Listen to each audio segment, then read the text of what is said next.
عز على الوثنية العربية الجاهلية بعد فتح مكة المكرمة أن ترى راية التوحيد تخفق في رحابها وأن تتحطم الأصنام التي كانت فيها.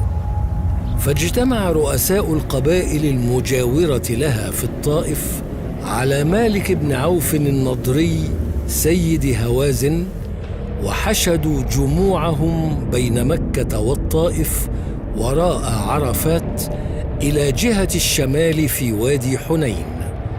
وقيل وخافت هوازن وثقيف وقالوا قد فزع محمد لقتالنا فلنغزه قبل أن يغزونا، وأجمعوا أمرهم على هذا وولوا عليهم مالك بن عوف النضري. وكان رأي مالك بن عوف أن يخرجوا، وراءهم النساء والذراري والأموال حتى لا يفروا. أنا مالك بن عوف النضري سيد هوازن أدعوكم لغزو محمد قبل أن يغزوكم.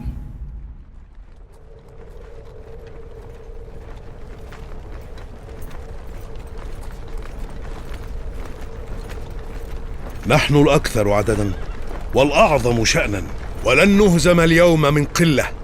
لقد اغتر المسلمون بكثرتهم فلم تغن عنهم شيئا. أبيدوهم عن آخرهم، لا تتركوا أحداً منهم حيا.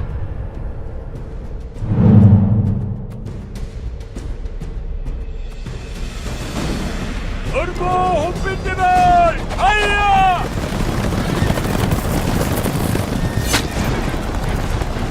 ارجعوا أيها المسلمون، ارجعوا والتفوا حول رسول الله. حمي وطيس المعركة ورسول الله على بغلته في قوة وثبات. رسول الله يرمي المشركين بحصيات ويقول: أنا النبي لا كذب، أنا ابن عبد المطلب.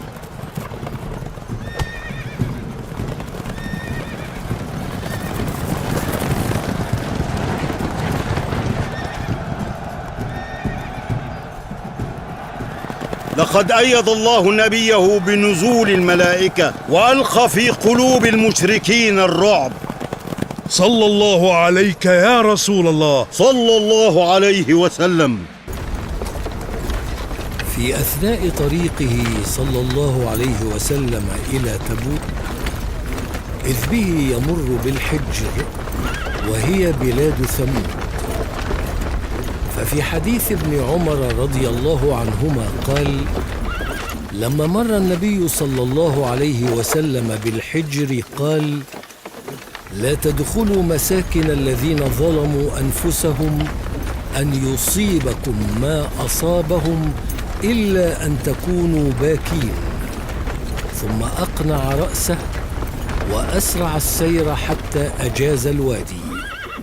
ثم بلغوا مكان المعركة وكان الحر شديداً. الحر، سنشكو إلى رسول الله قلة الماء في هذا الحر الشديد. فدعا رسول الله صلى الله عليه وسلم ربه واستسقى لمن معه من المسلمين، فأرسل الله سحابة فأمطرت حتى ارتوى الناس. يا هرقل الروم، علمنا أن محمداً في الطريق إلينا. لا أدري ما هذا الرعب الذي ينتابني. ماذا نفعل يا قيصر الروم؟ أخشى أن يهزمنا المسلمون فتضيع هيبتنا بين الأمم. وانسحبت جيوش الروم خوفا ورعبا، حتى إن النبي صلى الله عليه وسلم قد وصل إلى تبوك فلم يلق حربا، فقال: نصرت بالرعب مسيرة شهر.